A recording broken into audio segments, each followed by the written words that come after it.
আল্লাহ সুবহানাহু ওয়া তাআলা বলেন তিলকা হুদুদুল্লাহ, এগুলো আল্লাহর নির্ধারিত সীমারেখা। আল্লাহ তাআলা নির্ধারিত সীমারেখা দিয়েছেন। যদি আপনি মুসলমান দাবি করেন, আজকে মুসলমানের সংজ্ঞাটা একটু জেনে নেন।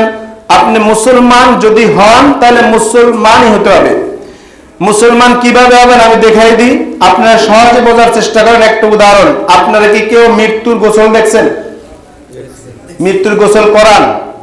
মৃত্যুর গোসল দেখতে যাবেন, মৃত্যুর গোসল করাবেন। মৃত্যু ব্যক্তি তার গোসল করাইতে গেলে দেখেন আপনার কত মায়া, আপনার এমন মায়া যে মৃত্যু ব্যক্তির কানে পানি যাবে, এজন্য কানে তুলা দিয়ে দেয়। আপনার এত মায়া যে মৃত্যু ব্যক্তির নাকের ভিতরে পানি যাবে, নাকে তুলা দিয়ে দেন। এরপরে আপনার এত মায়া করে আপনি কি করেন? মৃত্যু ব্যক্তিকে কুসুম গরম পানি দেন। কি পানি দেন? কুসুম গরম পানি দেন। আচ্ছা, ওরা যদি একবার বরফের মতো ঠান্ডা পানি দেন, ও কি বলতে পারবে কিছু? ও কি বলবে যে আমার ঠান্ডা পানি দাও কা?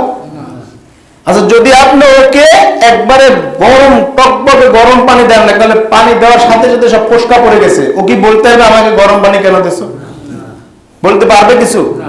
তা বলতে পারবে না। ওকে যদি আপনি চিৎ করেন, ও কি কিছু বলবে যে আমাকে চিৎ করলি কেন? ওকে যদি ভুট করেন, বলবে ভুট করলি কেন? ওকে যদি আপনি এখন কাপড় একবারে উলঙ্গ করে ফেলেন, কিছু বলতে পারবে? কিছু বলতে পারবে না। ও যেমন কিছু বলতে পারে না, একজন মুসলিম যদি সে মুসলমান দাবি করে, সে আল্লাহর যে আইনে আসবে সে আইনে সে মেনে নিবে, তার কোনো দাবি থাকবে না। সে কোনো ইখতিয়ার করতে পারবে যেটা আমি মানতে পারবো না, যদি সে মুসলিম দাবি করেন না বলে মুসলমান। আর যদি আপনি মুসলিম দাবি করেন, আর যদি আপনি এরপরে আলোচনা শুনে ওই পাশে যাই বলেন হুজুর আলোচনা করছে, সে তো আওয়ামী লীগের বিরুদ্ধে, সে তো সরকারের বিরুদ্ধে, সে তো জামাত, সে অমুক, সে সমুক, এটা ভুল ধারণা।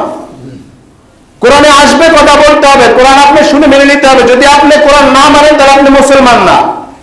যদি আপনি কোরআনের কথা শুনে আপনার গায়ে জ্বালা পড়েন, তাহলে আপনি মনে করবেন যে আপনি ইহুদি হয়ে গেছেন, আপনি খ্রিস্টান হয়ে গেছেন, আপনি আবু জাহেল হয়ে গেছেন, আপনি উতবা হয়ে গেছেন, আপনি ফিরআউন হয়ে গেছেন।